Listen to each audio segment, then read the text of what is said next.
over with by now. You're the only one fighting that battle.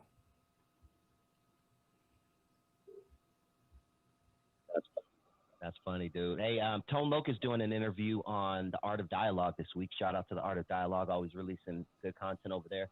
Did Tone Loc ever and you ever cross Hell paths? yeah! I just saw Tone Loc at Layla's funeral a couple of weeks ago, a few months ago. Tone Loc is super Talk cool. to us about Tone Loc, man. He has an interesting career because he went pop, and then he did in movies. He did Baby. He was on Ace Ventura. Yeah, he was in Ace Ventura. He was on that movie with damn Robert De Niro and what you call them? What was it called? When they robbed the bank, they all robbed the bank and everybody had to get away. Robert De Niro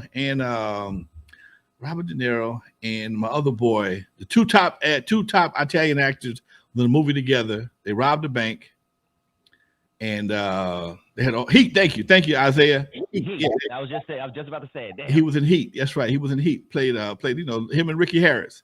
They played brothers or some shit. So yeah, man, he's had a unique career, and he's doing well, far as I can tell. I talked to him and his DJ.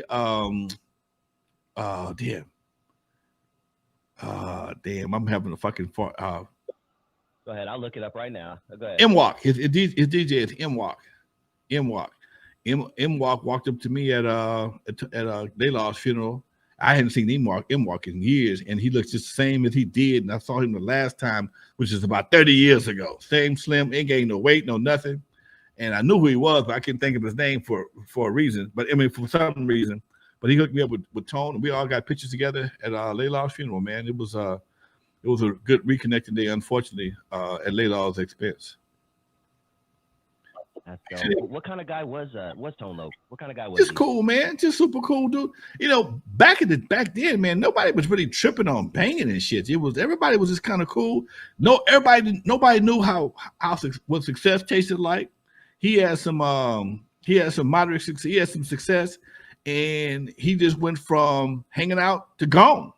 He at Funky Cole Medina and his other record took him to another level, man. And he just went from hanging out one day to blowing the fuck up. And that was the whirlwind that a lot of people experienced back then, because you could be a regular dude on a first of the month. By the end of the month, you the shit. Okay. And wasn't nobody giving nobody success lessons back then. Okay. Wasn't no success lessons on how to make this hip hop thing work. You riding a bike one day, next day you in private jets, and it just was some serious shit. And people just didn't, they would come through and they just boom. Next day you see them on MTV. Damn, can't get to them no more. Now the first time I seen Tone Loc in God knows how long, Tone used to be at the pad. He's come out the pad with only one I can't remember being here was the other brother. Damn, I'm taking about Young MC. Okay. But Tone Loc, Young MC, Body and Soul were all on the same level. They was all on Delicious Vinyl, okay? And Tone would come by the pad before he blew up and hang out in the studio like everybody else did. And then one day his shit was gone. Def Jeff, all these cats, they'd be here on a regular basis. Damn. So I was about 9 at the time, so I kind of remember. I remember hearing it on the radio, but how big was Funky Cole Medina at the time? And wow, man, it was like back to back. Dude, that shit was unheard of, man. It was just, and as big as it was bigger with the white crowd than it was with the black crowd. We played it, but white folks loved that song. He used that rock and roll shit behind it. He had them rock and roll riffs set him apart from everybody. And it just made his shit just go through the roof with no coming back. That's some classic shit, man. It'll never happen again. And it wasn't nobody else even came close to it until Ice Baby came out, and then Hammer, and he came out with his shit. So that was the tone, and it was all fun. Those records had no barriers. You know what I'm saying? They didn't diss nobody. They were all about party songs. They were party songs. They didn't diss anybody. They would represent no hood. They were just good, fun songs, man, that made people just, want to, hey, have fun. And that's what made it work. And he got this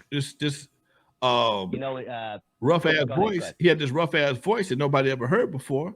And it just worked. It was a great time, man.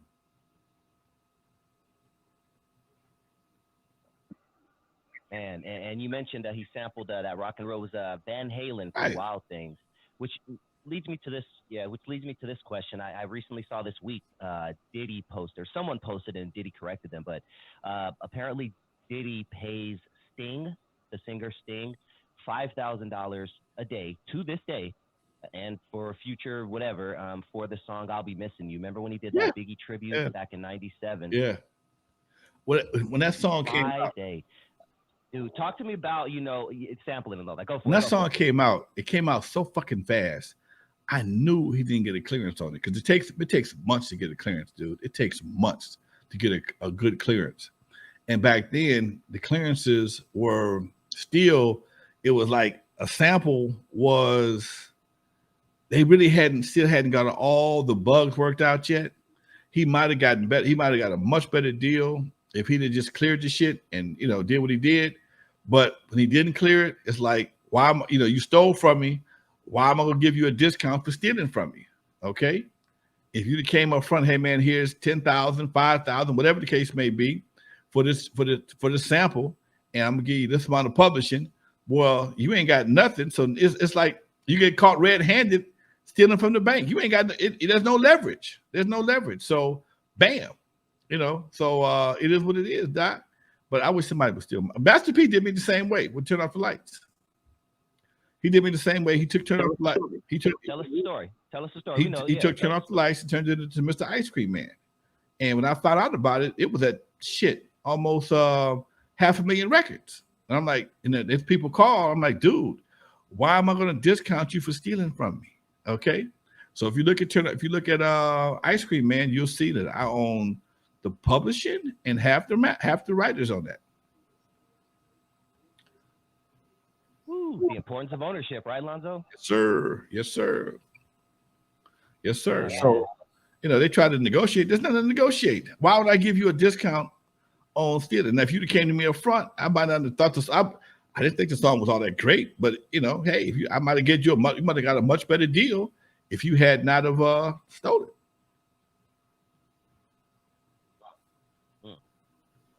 Now, you understood ownership at an early age. I mean, once again, you were